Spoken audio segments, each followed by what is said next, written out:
나의 가는 길 주님 인도하시네. 그는 보이지 않아도 날 위해 일하시네.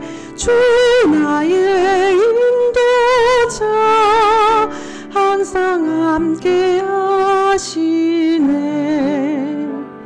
사랑과 힘 베푸시며 인도하시네.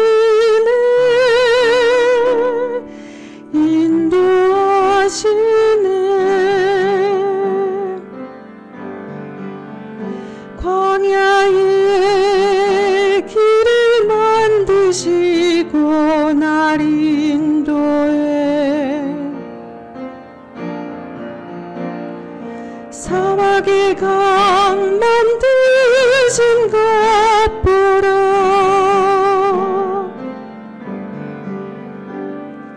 하늘과 땅 변해도 주의 말씀 영원히 내 삶 속에 새 일을 행하리.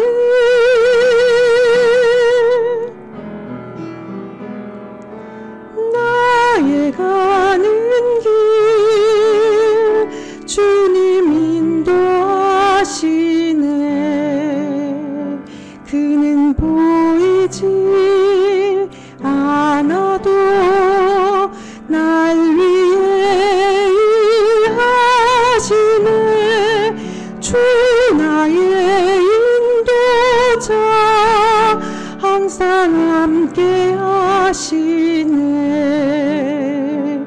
사랑과 힘 베푸시며 인도하시네.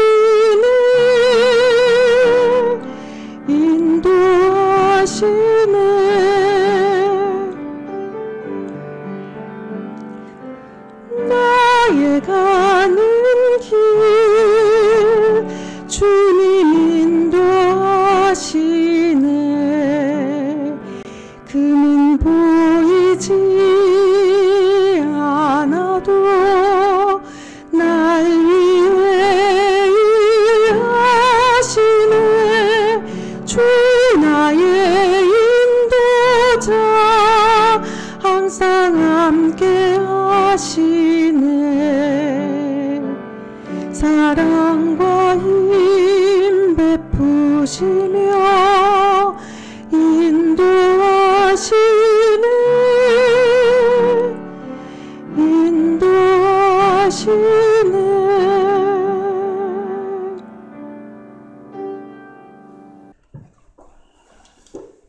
언젠가부터 다음 세대라고 하는 그런 표현을 많이 하게 됐습니다. 다음 세대, 그러니까 내 다음 세대 이런 의미죠. 근데 그 나의 다음 세대 여기에 조금 또 문제가 있다 그러면서 다음 세대가 아니라 지금 세대다 뭐 이제 이런 식으로 얘기하는 분들도 있습니다. 뭐 그러나 그 의미는 우리가 다 공감하고 있는 것이기 때문에 그냥 다음 세대라고 그냥 저는 표현을 하겠습니다. 이 다음 세대를 우리가 살려야 하나 하는 그런 생각을 이렇게 좀 많이 하게 됩니다. 왜냐하면 코로나로 인해서 3년 동안 특별히 어린이들은 취약해서 정말 모일 수가 없었어요. 그래서 어른들은 뭐 개중에 나와서 예배도 드리고 그랬지만 어린이는 완전히 전멸이었어요. 그래서 어쩔 수 없이 영상 예배를 드렸어요. 영상 예배를 드리면서 애들은 모르니까 그냥 3년 동안 그렇게 영상 예배에 익숙해진 거예요. 어떻게 보면 길들여진 거예요. 그리고 우리보다 아이들이 더 영상에 노출되어 있잖아요. 그러니까 얘들이 예배는 이렇게 드려도 되는 거구나 라고 하는 것을 그냥 몸에 익숙하게 그냥 만들어 놨어요. 그러다가 이제 코로나 해제되고 다시 모이자 그러니까 대다수의 이 유초등부 애들이 거의 다 그런 표현을 한대. 영상으로 예배 드려도 되잖아요. 꼭 교회에 모여서 예배 드려야 되는 거예요. 그러면서 아이들이 별로 좋아하지 않는 거예요. 그게 지금 주일학교 현장에서 뛰는 그런 교사들의 고충이에요. 지금 아이들이 모이는 걸 싫어해요. 예배도 모이는 걸 싫어해.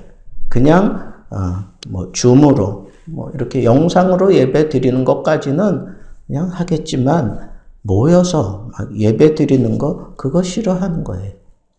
또 부모들도 젊은 세대 이 부모들은 요즘에는 나이 드신 분들보다 이 젊은 세대들이 더 마스크를 더 끼고 다녀요. 이제 교통 버스 뭐 이런 거 타도 여러분 가만 보세요. 나이 드신 분들보다 젊은이들이 꼬박꼬박 그렇게 마스크 끼고 다녀요. 젊은이들은 이제 그냥 마스크 끼는 거예요. 불안하다 이거지. 그런데 자기 자녀들에 대해서는 얼마나 뭐 깔끔을 떨겠어요. 이런저런 문제로 인해서 진짜 주일학교는 굉장한 타격을 받았어요. 주일학교가 가장 큰 타격을 받았어요. 익숙해졌어요. 영상 예배에 익숙해졌어. 우리는 어쩔 수 없어서 그렇게 한 건데 아이들은 거기에 이제 익숙해졌어요. 그래서 이걸 어떻게 해야 되느냐.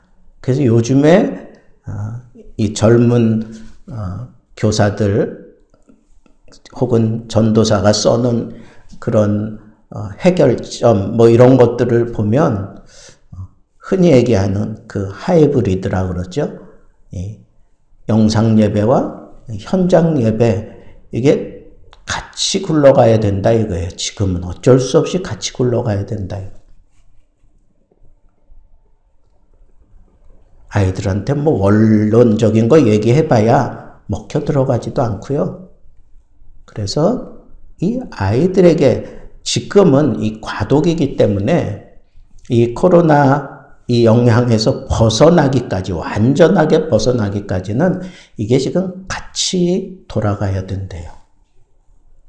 그래서 예배를 드릴 때 지금은 어느 교회에서는 큰 교회인데 그 교회는 한 주는 같이 모여서 드리고 그 다음 주는 영상으로 예배 드리고 그리고 또 이걸 나눠요. 예배는 다 같이 모여서 드리고 그 다음에 무슨 분반 공부하고 이러는 건 선생님들이 재량껏 그렇게 영상을 뭐 요즘엔 카톡으로도 할 수 있고 많이 하잖아요. 그러니까 그렇게 해가지고 하도록 그렇게 만들어 놓는 거예요. 그러니까 이제 교단에서도 이런 문제들을 이제는 어쩔 수 없이 수용해야 되는 거예요. 그래서 영상으로 교육할 수 있는 콘텐츠들을 이제 만들어내는 그런 데 심혈을 지금 기울이고 있는 그런 입장이에요. 그러다 보니까 자연적으로 이 교육은 이제는 이 젊은 애들 그리고 이 어린이들에 대한 그 문화를 우리가 이해하지 못하고는 아이들을 제대로 교육시킬 수 없겠다. 그래서 이 어린이 세대의 그 문화를 연구하는 그런 부서를 따로 가지고 문화를 모르고는 이 아이들 이끌어갈 수 없다. 지금의 세대는 그렇다는 거예요. 그래서 우리가 어린이들을 다시 살려내려고 하면 그들의 문화를 우리가 정확하게 깨뜨려야 된다 하는 그런 쪽으로 지금 좌담을 하는 것을 봤어요. 전문가들이 모여서. 여러분, 지금 세대를 무슨 MZ 세대 뭐 이렇게 표현하잖아요. 그거 또 지나가면 알파 세대 뭐 이런 식으로 또 계속해서 이게 흘러가고 있는데, 여러분, 걔네들하고 지금 우리가 소통이 될까요? 소통이 될까요? 저 같은 사람하고 그 MZ 세대하고 지금 소통이 될까요? 소통이 안 돼요. 너무 갭이 커요. 그런데 MZ 세대도 그렇고 저도 그렇고 공통분모를 찾을 수 있는 게 그게 영상 매체예요. 그러니까 영상 매체를 통해서 이 젊은이들에게 우리가 다가갈 수 없으면 이 아이들하고 그냥 큰 벽을 가지고 지내고 있는 것과 같다. 그런 표현을 했어요. 그러니까 이제 나이 들어서 젊은 아이들 그리고 뭐 어린이들과 어떤 그런 뭘 가르친다? 가르치는 것도 공통 분모가 없으면 아이들이 귀 기울이지 않아요. 그러니까 그 아이들의 그 공통 분모를 우리가 충분히 이해하고 그들을 이끌어 가기 전에는 제대로 가르칠 수 없다는 거예요. 근데 우리 교회는, 교회 교육은 사회 교육에 비해서 상당히 지금 많이 뒤처져 있어요. 모든 면에서 많이 뒤처져 있어요. 그럼에도 불구하고 교회 어린이 교육이 그대로 자리를 지키고 있고 그대로 교회마다 이 주일학교가 여전히 그렇게 버팅기고 있는 것은 그건 하나님의 은혜, 하나님의 은혜 까닭이에요. 그리고 하나님의 말씀에 힘이 있기 때문에 그런 거예요. 그래서 모든 시설이 좀 낙후할지라도 하나님의 말씀 그 자체가 힘이 있고 말씀을 증거할 때 어린이들도 그 말씀에 부복당하기 때문에 어린이들이 그 황금 같은 시간을 자기들이 그렇게 투자하면서 교회에 나오는 거예요. 여러분, 정말 갭이 엄청나게 큰데 그걸 뛰어넘으려면 어떻게 해야 되느냐 하는 문제들을 우리가 원론적으로 뭐 여러 가지 방향 제시하는 것들이 많았는데 제가 쭉 살펴보니까 일단 제일 중요한 건 이 세대를 우리가 전체로 좀 통틀어서 이해를 하는 것이 좀 좋겠다. 그리고 교육이라고 하는 것이 교육의 원리적인 가장 기본적인 원리를 우리가 제대로 붙잡지 않으면 이거 돌파하기 힘들겠다 하는 생각이 들었어요. 그럼 교회 교육과 사회 교육과의 차이점이 뭐겠어요? 사회 교육은 매일같이 모이잖아. 학교 매일같이 가죠? 교회는 어때요? 매일같이 교회 옵니까? 아이들이? 아니잖아요. 일주일에 한 번 오는 거예요. 일주일에 한 번 만나서 그 아이들에게 정말 영향력 있는 그런 깨우침을 주며 교육을 시켜서 하나님이 기대하는 그런 하나님의 사람으로 만들어 가는데 너무 사회 교육에 비해서 우리는 너무 취약하다는 거예요. 가르치는 시간이 별로 없다는 거예요. 저도 이렇게 자라면서 생각해 보니까 어릴 적 그때 모습을 생각해 보니까 예배 드리고 그 다음에 이제 분반 공부하잖아요. 그게 다였어요. 그게 다였다고.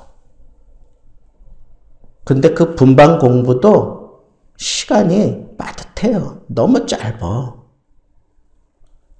저 이제 교사가 됐어요. 그래서 아이들에게 분반 공부할 때 그 주어진 교재를 가지고 가르치는데 너무 짧아요. 성경은 어렵고 아이들은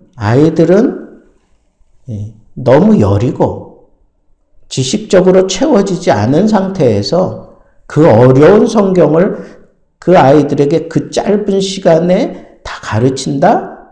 이건 넌센스예요.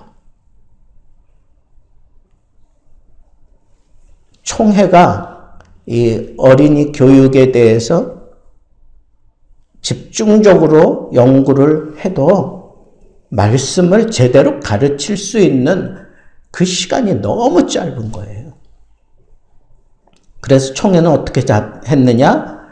창세기부터 요한계시록까지 이걸 어린아이, 유치부 때부터 시작해가지고 작년에 이르기까지 이 성경 전체를 한번 이렇게 배울 수 있도록 그렇게 커리큘럼을 짜는 거예요. 아니 그러면 인생 다 맞춰갈 때쯤 돼서 성경 공부가 끝나는 게 그게 이 교회의 교육 현실이란 말이에요. 그만큼 어렵다는 거예요. 교회 교육만큼 어려운 게 없어요. 나중에 이제 뭐 대학생이 되고 청년들이 되고 막 그러면 그때는 이제 어떤 지식적인 그런 흥미도 생기고 그래서 성경 공부를 따로 하잖아요. 따로 뭐 주제별로도 하고 그 성경 자체를 공부해 가기도 하고 그러기 전까지는 이 교회에 주어져 있는 이 시간 가지고 제대로 교육을 한다? 참 어려워요. 정말 어려워. 예전에는 그게 가능했어요. 왜? 이 사회의 교육을 교회가 선도하며 이끌어갔어요. 그러나 지금은 이게 뒤바뀌었습니다. 이런 상황 속에서 주일학교를 내가 붙들고 이 주일학교를 살려낸다? 이거 정말 어려운 일이에요. 이 정말 어려운 걸 우리가 어떻게 풀어갈 것인가? 저는 가장 중요한 교육의 기본 원리를 우리가 붙잡자는 거예요. 그래서 이 교회 교육은 교사가 필요하고 그리고 그 교사를 컨트롤하는 영적인 지도자가 있어야 되고 그리고 학생들이 있어야 되고 그러니까 교회 교육은 목사님과 교사와 가정과 학생 이 네 가지를 다 두루두루 섭렵하지 않고는 아이들에게 진정한 영향력을 끼칠 수가 없다는 거예요.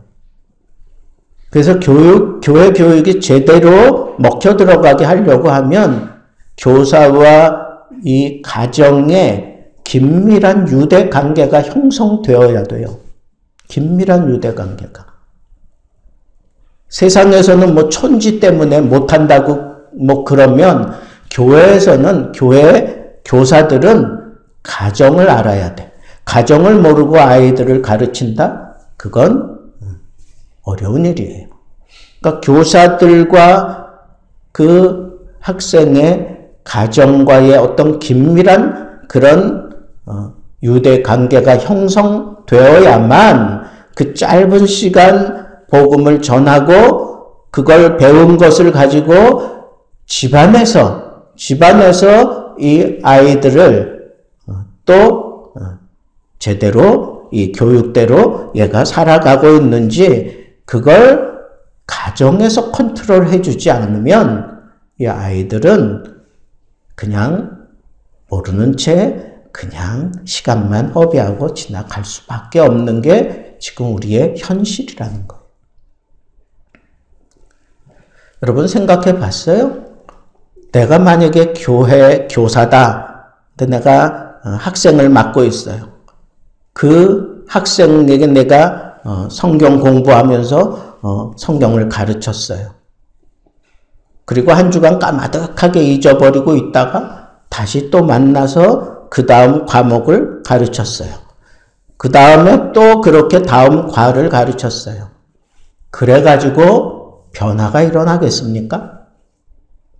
뭔가 정말 기독교적인 그런 아이로 그 아이의 심령을 우리가 변화시키고 그리고 키워갈 수 있을까요? 없어요. 그래서 이 교회 교육만큼은 교사와 이 가정이 긴밀한 유대 관계를 가져야 돼요.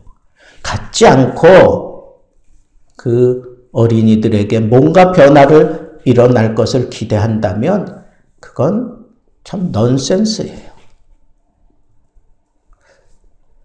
자, 그런데 우리 현실이 어떻습니까? 교사가 가정과 긴밀한 유대 관계를 가질 수 있어요?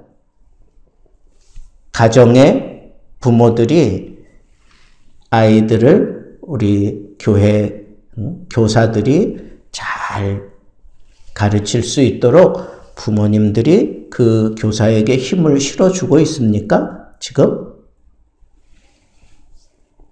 아니, 교회 교사들에 대해서는 부모들이 학교 선생님처럼 그렇게 권위를 인정해 주지 않아요. 우리나라는 특별히. 그렇지 않아요? 이걸 깨기 전에는 참 어린이 교육 힘들어요. 정말 힘듭니다. 그래서 영적인 지도자와 이 교사가 긴밀하게 함께 하면서 이 교육에 대한 열정을 가지고 막 함께 그냥 뒹굴면서 발버둥 치며 뭔가 정말 이 어린이 교육에 대한 완전한 그냥 일생을 내가 여기에 헌신하겠다 하는 그런 마음을 갖기 전에는 정말 아이들한테 신경 못 써요. 내가 영적으로 변화되기 전에, 교사가 내가 영적으로 온전하게 서기 전에 아이들에게 하나님의 말씀을 가르친다? 그건 어렵다는 거예요. 정말 어렵습니다. 그래서 교사는 영적인 지도자와 긴밀하게 연락을 취하면서 정말 자기 자신의 이 영적인 상태가 항상 하나님 앞에 도전을 받고 어떤 꿈을 키워갈 수 있는 그런 시스템이 갖추어져야 돼요. 갖추어져야 됩니다. 그래서 이 교회 교육은 이렇게 구성이 돼야 돼요. 영적인 지도자는 교사를 책임지고, 교사는 아이들을 책임지기 위해서 가정과 긴밀한 유대 관계를 가져야 돼요. 교회 교사들에게 어떤 그 권위를 이렇게 세워줄 때 목사님도 교사들을 권위 있게 세워줘야 되고 부모들도 교사에 대해서 인정하고 그 권위를 세워줘야 돼요. 이런 체제가 구성되고 난 이후에 어린이들에게 이 복음을 전할 때 그때 이 아이들이 그 복음에 대해서 진지하게 받아들이고 그리고 집중할 수 있습니다. 그래서 저는 무엇보다도 중요한 건 어린이 다음 세대를 우리가 살려내기 위해서는 교사의 그 위치를 우리가 분명하게 세워놓기 전에는 어린이 교육에 대한 새로운 어떤 도전은 있을 수 없다는 거예요. 그래서 정말 우리가 주일학교를 꿈꾸고 이 주일학교를 온전히 세우기 원한다면 정말 하나님이 쓰심직한 그런 교사들을 많이 세워야 돼요. 그 교사를 교사답게 세워놓고 그 교사가 정말 자기의 어떤 일생을 걸고 이 아이들에게 복음 전하는 그런 나는 교사로 살겠다. 예전에 저 청년 때에는 막 이렇게 헌신했던 젊은이들이 많았어요. 뭐 이런 시스템이 좋아서가 아니라 그냥 아이들에게 복음 전하는 게 그게 그냥 너무 좋아서. 예전에는 그런 선생님들이 참 많았어요. 그런 선생님들에게 교회가 정말 후원해주고 가정이 인정해주고 그랬으면 그 자녀들이 정말 걸출한 그런 인물들로 많이 자라났을 거예요. 그런 꿈을 가지고 막 달려드는 교사들, 그 교사들을 우리가 너무 무시했어요. 그 교사들을 너무 우리가 인정하지 못했어요. 그냥 교사들을 너무 그냥 잘하는 교사는 잘하는 대로, 못하는 교사는 그냥 못하는 대로 그냥 자리만 지켜주고 그 시스템만 유지해주면 그냥 잘 되는 거로 그 정도로 생각하고 교회 주일학교를 유지해왔던 게 어쩌면 우리의 진솔한 형편인지도 모르겠어요. 바꿔야 합니다. 제가 이 중학교, 고등학교 일일 교사로 갔던 적이 있어요. 참 가관이에요. 학생들이요, 그냥 내가 교단에서 뭘 가르치겠다고 섰는데 그냥 평상시 자기들의 모습을 보여주는 거예요. 그냥 엎드려서 자는 놈들은 자. 여전히 뭐 제잘거리는 녀석들은 제잘거리고. 저는 그래도 일일 교사로 왔는데 그래도 뭐 나름대로 뭐 준비한 게 많아요.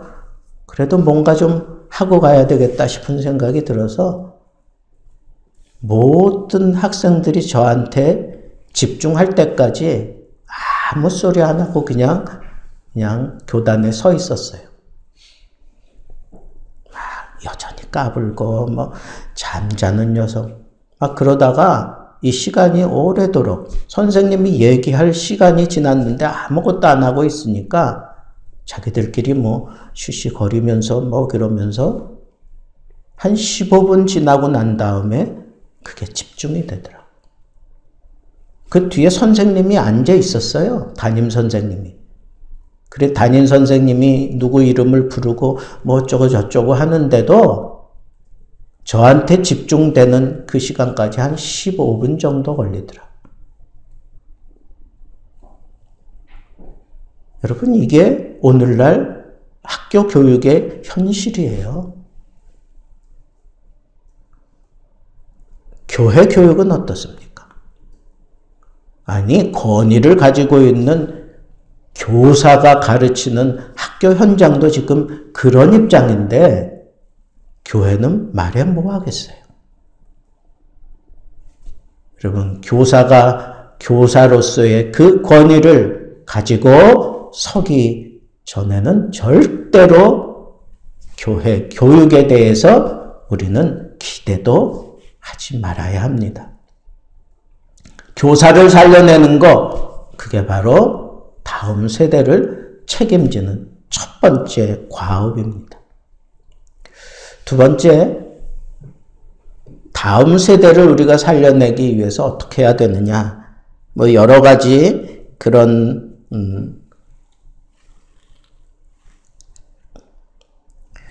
전략들을 많이 내놓았습니다. 근데 대다수 많은 그 전략들 가운데 제가 이제 공통 분모들을 좀 뽑았어요. 첫째는 열정이라는 거, 열정. 교사가 아이에 대한 열정이 있어야 된대. 우리가 교사를 온전하게 세우고 잘 관리하기 위해서 그 교사가 열정이 식어지지 않도록 필요하면 물질적인 도움도 주고 필요하면 뭐 어떤 세미나에 보내서 그걸 충분히 배워올 수 있게 하고 무언가 창의적인 그런 시스템을 이렇게 운영해 갈 수 있도록 많이 후원해 주고 뭐 여러 가지 방법이 있을 건데 거기에 그 성과를 이루어내는 그런 사람은 보니까 열정이 있는 교사더라, 그런 얘기. 열정이 있는 교사. 그 열정이 있는 교사는 한마디로 얘기하면 모든 것보다 앞서가는 거예요. 10시에 모인다? 그러면 한 9시쯤 와서 아이들을 위해서 준비하고 뭐 여러분, 그게 열정이죠, 그게. 뭐, 시간, 막 딜레이 시켜가면서 막 불을 토해는, 그건 열정이 아니에요. 그건 잘못된 거예요. 주어진 시간에 딱 맞추려고 하면 그만큼 준비를 많이 하고 미리 와서 뭐 다 이렇게 리허설하고 막 그러고 난 다음에 그 아이들에게 꼭 필요한 그 시간에 주어진 그 교육을 제대로 시키는 게 그게 열정이죠.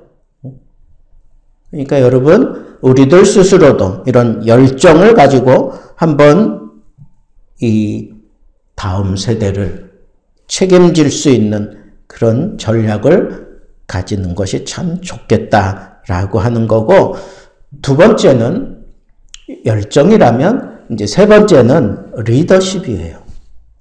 리더십. 교사가 이 리더십이 있으면 반은 잘 돼요. 반이 잘 돼요. 뭐 어떻게 잘 가르치느냐, 뭐 그런 무슨 스킬 뭐 이런 것보다 더 중요한 건 뭐냐 하면 리더십이에요. 교사는 아이들에게 리더십을 보여주는 그런 교사여야 해요.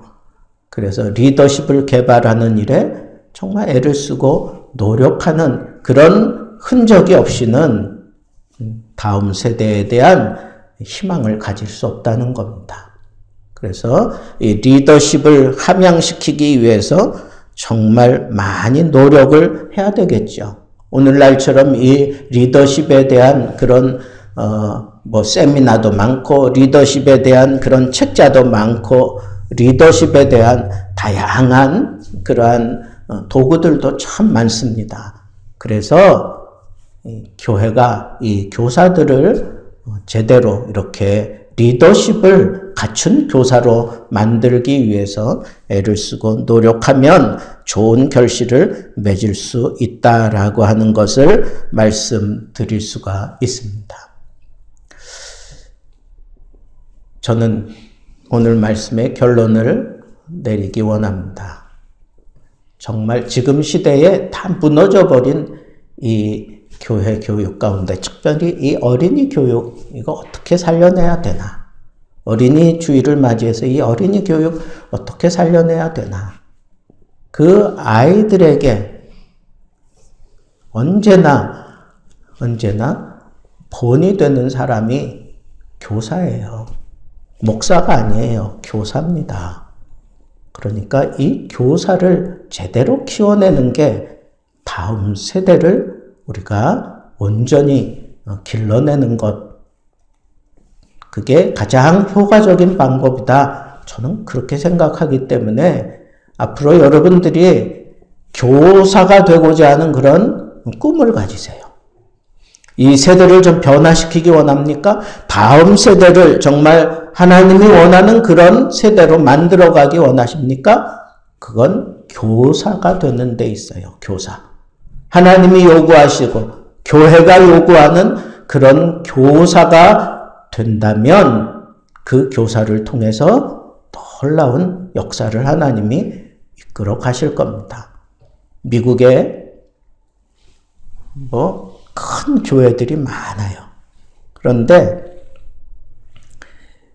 그 동네의 모든 어린이들이 큰 교회에 부모를 따라가지 않고 이상하게 그냥 한 교회로 다 몰리는 거야. 한 교회로. 여기서 저기서 다 이 한 교회로. 어린이들이 다 그쪽으로 모이는 거예요. 그래서 저기는 무슨 대단한 그런 어린이 교육에 대한 특별한 무언가가 있나 보다 그렇게 생각하고 사람들이 거기에 집중했는데 보니까 교회도 크지도 않고 시스템도 갖춰지지도 않았어요, 제대로. 그런데 아이들이 다 글로만 모이는 거예요. 왜 그런가 살펴보니까 거기 뚱뚱한 여자 선생님이 하나 있는데 그 선생님이 말씀 전하는 게 좋아서 그 선생님이 이 아이들과 친구가 되어주는 게 좋아서 그 선생님을 찾아가는 거예요. 그건 미국에 실제로 있는 일이에요. 그 모든 동네에 아이들이 다 그 교회로만 가는 거예요. 큰 교회 안 가고 시스템 좋고 뭐 굉장한 뭐 그런 갖추어져 있는 교회 안 가고 여기만 가는 거예요. 왜? 거기 자기네들이 바라보는 선생님이 있는 거야. 자기들을 알아주는 선생님이 있는 거예요. 여러분, 저는 맞다고 생각해요. 우리 다음 세대 살리는 데 있어서 가장 중요한 건 교사를 제대로 세우는 거다. 이 교사는 영적인 지도자가 컨트롤하고 이 교사는 가정의 후원을 받고 그리고 그 다음 세대를 이 교사가 정말 자기의 사명을 그렇게 하나님 앞에 내려놓고 온전히 집중할 수 있는 그런 교사만 있다면 허름한 교회에 아이들이 몰려듭니다.